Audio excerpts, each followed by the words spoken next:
मेरे दिव्य गुरुदेव श्री परमहंस योगानंद जी के द्वारा ये टॉपिक, सिद्ध योगी अपनी अनंत प्रकृति में जागृत रहता है और भौतिक प्रकृति में सुप्त रहता है। आपको इस आत्म स्वामित्व को प्राप्त करना ही चाहिए।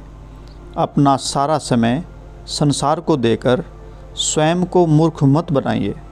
संसार और इसके प्रलोभनों को अपनी चतुराई से मात दें। अपने समय को सुरक्षित रखने और इसे महानतम लाभ के लिए काम में लाने का सर्वोत्तम तरीका है अपने संपूर्ण मन को दिन और रात ईश्वर की खोज में लगाना। भले ही बाहरी रूप से आप चाहे किसी भी कार्य में व्यस्त क्यों न हो जाएं।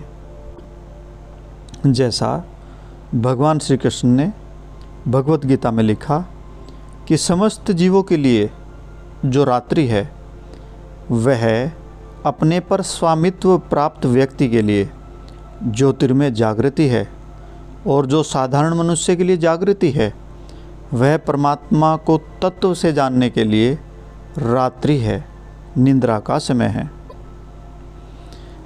चरागाह में अपने बछड़े के साथ शांति से चर रही गायें बछड़े के लिए चिंता का कोई भाव नहीं दिखाती, परंतु यदि आप बछड़े के निकट जाएंगे तो गायें तुरंत आपकी ओर आ जाएगी। उसी प्रकार योगी है, वह बाह्य रूप से अपने कार्य में व्यस्त रहते हुए भी अंतर में आंतरिक रूप से अपना ध्यान सदैव प्रभु पर टिकाए रखता है। आपको दास बना देने वाली इंद्रिय आसक्तियों को काट कर दूर कर देना चाहिए। मानसिक रूप से जो आपको ईश्वर प्राप्ति से वंचित रखती है, एक जिद्दी बच्चे की भांति जगत माता को तब तक निरंतर पुकारते रहें जब तक कि वे यह न कहें, अच्छा तुम्हें क्या चाहिए। वे सृष्टि चलाने में अत्यंत व्यस्त हैं।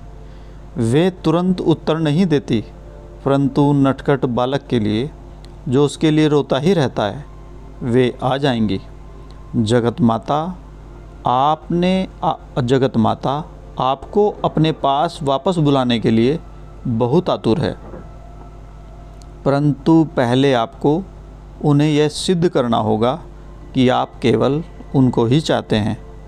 आप अविलंब अनवरत रूप से अवश्य ही ईश्वर जगत माता को पुकारते ही रहें, तब वे मुस्कुराती हैं और तुरंत आपके पास होती हैं।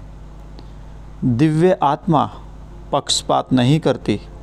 जगत माता सबसे प्रेम करती हैं, लेकिन उनके भक्त उनके प्रेम की प्रशंसा करते हैं, उनके प्रेम का प्रत्युत्तर देते हैं। मैं लोगों पर थोड़े से मानवीय प्रेम अथवा थोड़े से धन की प्राप्ति का प्रभाव देखता हूँ। वे कितने प्रसन्न होते हैं, परंतु यदि वे देख सकें कि जगत माता में कितनी शक्ति और कितना आनंद है, कितना प्रेम है, तो वे अन्य सब कुछ त्याग देंगे। ईश्वर केवल अपने भक्तों के माध्यम से ही बात करते हैं। संसार से ईश्वर केवल अपने प्रबुद्ध भक्तों के माध्यम से ही बोलते हैं। इसलिए सबको बुद्धिमता का कार्य ऐसे गुरु की इच्छा के साथ अंतर्क संपर्क में हो जाना है, जिसे ईश्वर ने आपकी आत्मा की पुकार के प्रत्युत्तर में आपके पास भेजा है। स्वघोषित गुरु नहीं होता, इसलिए गुरु वह है जिसे ईश्वर दूसरों को उनके पास वापस लाने के लिए कहते हैं। जब थोड़ी सी आध्यात्मिक इच्छा होती है तो ईश्वर आपको और अधिक प्रेरित करने के लिए पुस्तकें तथा शिक्षकों को भेजते हैं, और जब आपकी इच्छा प्रबल होती है तो वे एक सद्गुरु को आपके पास भेजते हैं। इसको समझें।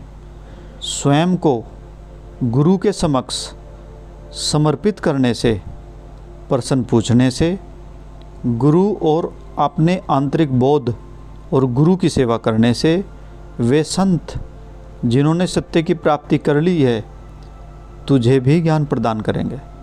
भगवत गीता का 4 अध्याय का 35वां श्लोक, 34वां श्लोक।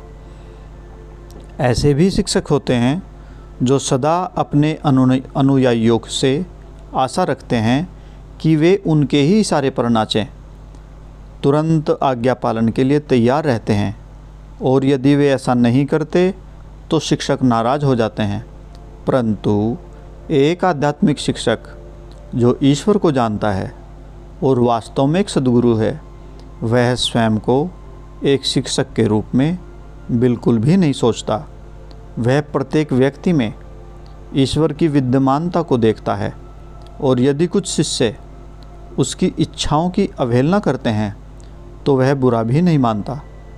हिंदू धर्मशास्त्र कहते हैं कि जो भक्त एक सतगुरु के ज्ञान के साथ अपना अंतर संपर्क कर लेते हैं, आंतरिक रूप से गुरु के साथ एक रहते हैं, गुरु के द्वारा उनकी सहायता करना संभव हो जाता है। जैसे कि भगवान कृष्णा, हे अर्जुन, तू गुरु के द्वारा प्राप्त उस ज्ञान को समझकर फिर दोबारा मोह में नहीं पड़ेगा। श्रीमद् भगवद गीता 4 चैप्टर का 35वां श्लोक। गुरु और शिष्य के बीच मित्रता शाश्वत होती है, एटर्नल होती है, हमेशा रहती है। जब कोई शिष्य गुरु के प्रशिक्षण को स्वीकार कर लेता है तो उसमें पूर्ण समर्पण होता है, कोई बाध्यता नहीं होती। मानवीय मित्रता प्राय स्वार्थपूर्ण होती है। जब कोई व्यक्ति हमारे लिए उपयोगी नहीं रहता, उसके प्रति हमारा प्रेम समाप्त हो जाता है। मानवीय प्रेम में यही एकमात्र दोष है।